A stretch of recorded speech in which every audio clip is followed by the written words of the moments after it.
عمران صاحب، میں نے بہت سے یوٹیوبرز کو تو ڈیٹے دیکھا ہے، ڈیٹوں پہ ڈیٹیں، وہ 2 مہینے 15 دن 2 ہفتے بہت دیکھی ہیں، لیکن ایک پولیٹیشین کی جانب سے جب اس قسم کی بات کی جائے جو مذاکراتی ٹیم کا حصہ ہے تو اسے سیریسلی لینا چاہیے؟ میرا خیال ہے لینا چاہیے، اور لیکن خیر وہ جو ہیں وہ ایک سیاستدان سے زیادہ ایک حادثے کی پیداوار لگتے ہیں. کیا یہ وہ بس جو پی ٹی اپنی جماعت کی ٹکٹ سے تو نہیں نا انہوں نے الیکشن لڑا ہوا. ہاں، میں آزاد لڑے تھے، میں اس حادثے آزاد حیثیت میں لڑے. میں وہ سنی تھات کونسل والے جو معاملہ تھا نا، یعنی اس ٹکٹ سے نہیں لڑا، گھوڑے کے نشان پہ نہیں لڑا، یہ آزاد لڑا، اور وہ تاثر یہ دینا تھا کہ میں پاکستان تحریک انصاف. میں صرف بات یہ کہنا چاہ رہا ہوں کہ دیکھیں کہ سیاست میں تاریخیں دینے والے ایک سیاستدان شیخ رشید بھی ہوا کرتے تھے، اور وہ بڑی پریڈکشنز کیا کرتے تھے، اور وہ پھر آپ نے ان کا بھی معاملہ دیکھ لیا. میں اتفاقاً جب یہ فیصلہ آیا ہے تو میں جیل میں تھا، جیل میں، عمران خان صاحب والی جیل میں، اس عدالت میں تھا یوں کہ تو میرے سامنے وہ والا فیصلہ اناؤنس ہوا تھا.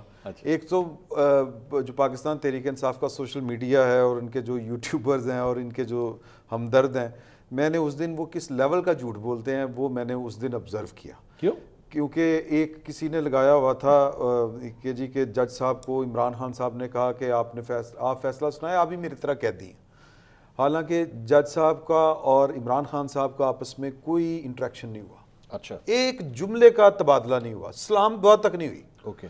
اور دوسرا وہاں پر جو ہے ایک پاکستان کے صحافی ہیں، بہت بڑے صحافی ہیں، یوٹیوبر ہیں، انہوں نے کہا کہ جی کہ عمران خان صاحب نے تو صحافیوں سے بات ہی نہیں کی.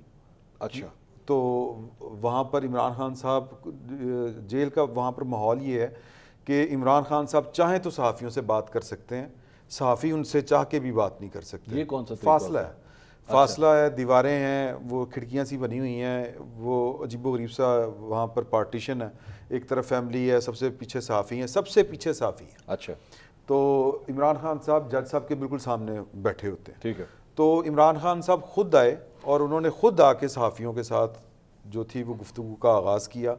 اور لیکن جو آبزرو کرنے والی بات تھی وہ یہ تھی کہ وہ فیصلہ سنائے جانے کے بعد ان کو یہ توقع نہیں تھی کہ بشریٰ بی بی کو سزا ہوگی، اور وہ توقع اس لیے کر رہے تھے کہ سزا نہیں ہوگی کیونکہ کوئی بیک ڈور ان کے خیال میں یا ان تک جو معلومات تھیں کہ ان کے مذاکرات کہیں نہ کہیں چل رہے ہیں. ٹھیک ہے. اور فیصلہ آنے سے پہلے بیرسٹر گوہر علی ظفر صاحب سے جب بات ہوئی کہ آپ کو کیا توقع ہے، تو انہوں نے کہا کہ جی کہ وہ عمران خان صاحب کو 7 سال ہو 14 سال ہو وہ تو ہم مینج کر سکتے ہیں. اسلام آباد ہائی کورٹ میں عامر فاروق صاحب کتنا روک لیں گے اس کو. لیکن بشریٰ بی بی کو ہم دیکھ رہے ہیں، دھیان سارا ہمارا فوکس بشریٰ بی بی پہ ہے. اگر ان کو سزا ہوگی تو پھر اس کا مطلب یہ ہے کہ کام خراب ہے. اوکے. جب بشریٰ بی بی کو سزا سنائی، میرا چونکہ چہرہ عمران خان صاحب کی طرف تھا، میں ان کو دیکھ رہا تھا، میں نے کوئی سوال نہیں کیا، نہ پہلے نہ بعد میں. تو جج صاحب نے جو ہی عمران خان صاحب کو سزا سنانے کے بعد بشریٰ بی بی کا جب وہ آپریٹو پارٹ پڑا، فیصلہ سنایا، تو عمران خان صاحب کے چہرے کا رنگ بدلتے ہوئے میں نے دیکھا.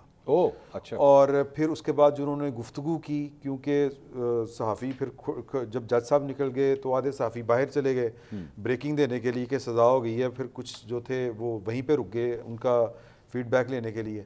تو میں نے جو عمران خان صاحب کے چہرے کے اوپر کرب اور مایوسی اور جو تکلیف دیکھی، اگر میں اس کو اردو کا ایک لفظ ہے زچ، وہ زچ ہوئے تھے اور یوں لگ رہا تھا کہ میں کیا کروں کہ یہ مان جائے. اور ہم نے تو یہ بھی سنا کہ جب فیصلہ سنایا گیا وہ مسکرا رہے تھے. وہ نہیں، وہ دیکھیں میں یہ بڑی نا بحث ہوئی یہ والی نا سوشل میڈیا کے اوپر. بھائی وہ ایک عام انسان ہے، اچھا ان کے بھی جذبات انسانوں والے ہیں، نہ وہ کوئی بہت زیادہ چہک رہے تھے، نہ وہ بہت زیادہ پریشانی کے عالم میں کہ ان سے بولا نہیں جا رہا تھا، ان کے ہونٹ خشک ہو گئے تھے، نارمل ریئیکٹ کر رہے تھے. لیکن وہ ان کا تھوڑا سا جو ہوتا نہیں زیادہ ایکٹیو، پرو ایکٹیو جس کو کہتے ہیں، وہ تھے. وہ شاید اپنی جو ایک ٹینشن تو ہوتی ہے نا ہر بندے کو، جب آپ کے میں نے تو وہ بات بھی آپ کو بتا دی جو علی ظفر صاحب نے ہمیں بتائی تھی کہ ان کا بھی کنسرن یہی تھا کہ بشریٰ بی بی کو سزا تو نہیں ہوتی. اس کے بعد عمران خان صاحب کی جو کیفیت تھی وہ